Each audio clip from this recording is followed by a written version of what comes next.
Hello, എല്ലാവരും സുഖമായിട്ടിരിക്കുകയല്ലേ? ഇന്ന് ദുഃഖമില്ലേ? ഞങ്ങൾ രാവിലെ 3 മണിക്കൊക്കെ എണീറ്റ് റെഡിയായി ഒരു 4 മണിയായപ്പോൾ വീട്ടിൽ നിന്ന് ഇറങ്ങി ദേ പപ്പേനെയും അമ്മേനെയും പിക്ക് ചെയ്യാൻ വേണ്ടി പോവാണ് കേട്ടോ. ഞങ്ങൾ ഒരു സ്ഥലത്തേക്ക് പോവാണ്. എവിടെയാണെന്ന് മനസ്സിലായോ? ഞങ്ങൾ തങ്കിപ്പള്ളി പോവാണ് കേട്ടോ. ഈ ഒരു സമയത്ത് നമുക്ക് വീട്ടിൽ നിന്ന് ഇറങ്ങി ഒരു 5 o'clock 5:30 ഒക്കെ ആകുമ്പോൾ എത്തിയാലേ അധികം തിരക്കില്ലാതെ നമുക്ക് രൂപമൊക്കെ മുത്തി കഞ്ഞിയൊക്കെ കുടിച്ച് ഇറങ്ങാൻ പറ്റുള്ളൂ. ഈ ഒരു കട നിങ്ങൾ കണ്ടോ? പണ്ടത്തെ സിനിമയിലൊക്കെ ഉള്ള പോലത്തെ ഒരു കടയായിരുന്നു അത്. അപ്പം നമ്മൾ തങ്കിപ്പള്ളിയിൽ എത്തിയിട്ടുണ്ട്. നമ്മൾ ആ സമയത്ത് ഒരു 5:30 ഒക്കെ ആയിട്ട് എത്തിയിട്ട് പോലും നല്ല തിരക്കുണ്ടായിരുന്നു. ക്യൂ നിങ്ങൾക്ക് ഞാൻ കാണിച്ചു തരാം കേട്ടോ. നമ്മൾ പള്ളിയുടെ ഉള്ളിലേക്ക് കയറിയപ്പോൾ നല്ല രീതിയിൽ ക്യൂ ഉണ്ടായിരുന്നു രൂപമുത്താനായിട്ട്. ഞാനിവിടെ എൻ്റെ ചെറുപ്പം മുതലേ പപ്പയും അമ്മയും അമ്മുമ്മയും അപ്പൂപ്പനും ഒക്കെ ആയിട്ട് എല്ലാ വർഷവും വെള്ളിയാഴ്ച നമ്മളിവിടെ വരും. പക്ഷെ കൊറോണ തുടങ്ങിയിട്ടൊന്നും വരാൻ പറ്റിയിട്ടില്ല കേട്ടോ. കൊറോണയൊക്കെ കഴിഞ്ഞ് ഒരു 4 ഇയറൊക്കെ കഴിഞ്ഞിട്ടാണ് ഞാനിവിടെ വീണ്ടും വരുന്നത്. ഇവിടെ നോക്കിക്കേ, ഇത്രയും വലിയൊരു ക്യൂ ആണ് രൂപം മുത്താനായിട്ട്. ഞാൻ ഇവിടെ ഇങ്ങനെ ക്യൂവിൽ നിൽക്കുമ്പോൾ ആലോചിക്കുമായിരുന്നേ, നേരത്തെ ഞങ്ങൾ എൻ്റെ കുഞ്ഞിലെയൊക്കെ ഞാനിവിടെ വന്ന കാര്യങ്ങളൊക്കെ.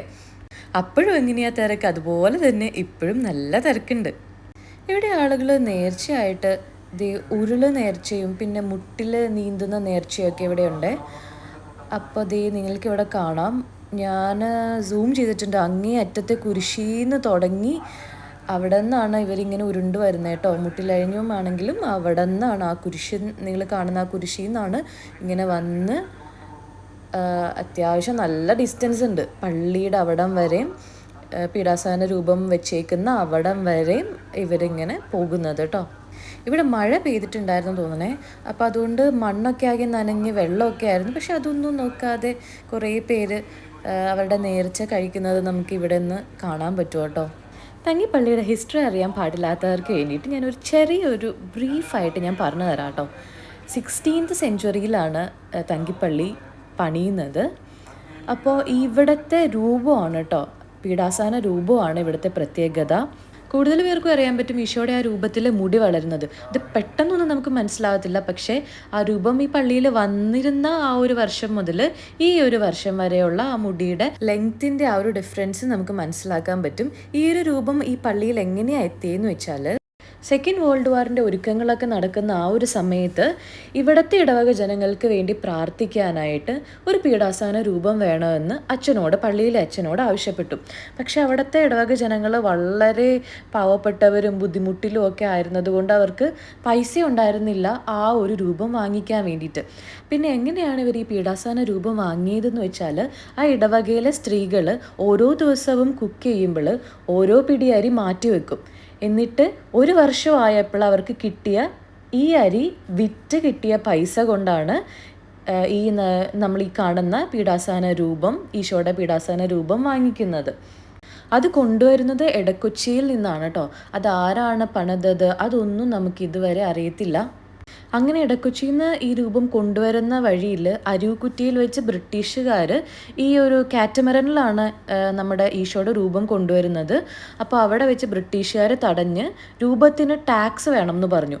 അങ്ങനെ ഈ ബ്രിട്ടീഷുകാരുടെ ടാക്സ് ബൂത്ത് വലിയ കൊടുങ്കാറ്റും പേമാരിയും ഒക്കെ വന്ന് ബൂത്ത് അങ്ങനെ പൊളിഞ്ഞു പോവുകയും ഈശോനെ വഹിച്ചുകൊണ്ട് ഈ കാറ്റമറൻ ഒരു സൗത്ത് ഡയറക്ഷനിലേക്ക് വെള്ളം ഇങ്ങനെ കൊണ്ടുപോയി പള്ളിയുടെ അവിടെ കൊണ്ടുവന്ന് നിർത്തും. അങ്ങനെയാണ് ആ ഇടവക ജനങ്ങൾക്ക് പീഡാസന രൂപമുള്ള ഈശോനെ കിട്ടുന്നത്.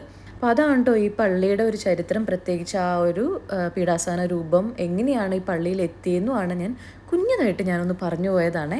അപ്പം നമ്മൾ രൂപമൊക്കെ മുത്തി കഞ്ഞിയൊക്കെ കുടിച്ചു. നിങ്ങൾക്ക് ആ ഒരു വീഡിയോയിൽ കാണാം, കഞ്ഞി അവിടെ കൊടുക്കുന്നത് മൺചട്ടിയിലാണ് കേട്ടോ. പിന്നെ നമ്മൾ പള്ളിയിലൊക്കെ കയറി. ആ ഒരു സമയത്ത് നമ്മൾ വന്നതിലും കൂടുതൽ തിരക്കായിരുന്നു കേട്ടോ. ഈ ഹോളി വീക്കിലല്ലാത്തപ്പോൾ ഇവിടെയാണ് കേട്ടോ ഈശോനെ കിടത്തിയേക്കുന്ന ആ ഒരു സ്ഥലം. അങ്ങനെ നമ്മൾ പള്ളിന്ന് ഇറങ്ങി. ഇത്രയും വലിയൊരു ക്യൂ ആയിട്ടോ. പിന്നെ പള്ളിയുടെ അടുത്ത് ഇതുപോലെ മുല്ലപ്പൂവൊക്കെ വിൽക്കുന്ന കുറേ ചേച്ചിമാരെ കാണാം. അതും ഇവിടുത്തെ നേർച്ചയാണ്. കുഞ്ഞിലേ ഞാൻ വരുമ്പോഴും ഇതുപോലെ കുറേ ചേച്ചിമാർ മുല്ലപ്പൂ വിൽക്കുന്നത് നമുക്ക് കാണാൻ പറ്റും. അതിനൊരു മാറ്റവും ഇല്ല കേട്ടോ. സെയിം പണ്ട് എങ്ങനെയാണ് അതുപോലെ തന്നെയാണ് ഇപ്പോഴും. അങ്ങനെ നമ്മൾ അവിടെ നിന്ന് ഇറങ്ങി. ഞങ്ങളൊരു 6:37 നമ്മൾ അവിടെ നിന്ന് ഇറങ്ങി കേട്ടോ. ഈ ഒരു സമയത്ത് നിങ്ങൾ വരികയാണെങ്കിൽ അധികം തിരക്കൊന്നുമില്ലാതെ ബ്ലോക്കിനൊക്കെ മുന്നേ നമുക്ക് ഈ ഒരു സ്ഥലം നമുക്ക് കവർ ചെയ്യാം. അങ്ങനെ നമ്മൾ വീട്ടിലേക്ക് പോണ വഴി നല്ല അടിപൊളി സൺറൈസ് ഒക്കെ കണ്ടാണ് കേട്ടോ തിരിച്ചു പോയേ. അപ്പോൾ ഇത്രയുള്ള ഇന്നത്തെ വീഡിയോ. തങ്കിപ്പള്ളി പോകുന്ന ഒരു കുഞ്ഞു വ്ലോഗ്. അപ്പോൾ അടുത്ത വീഡിയോയിൽ നമുക്ക് കാണാം. ബൈ.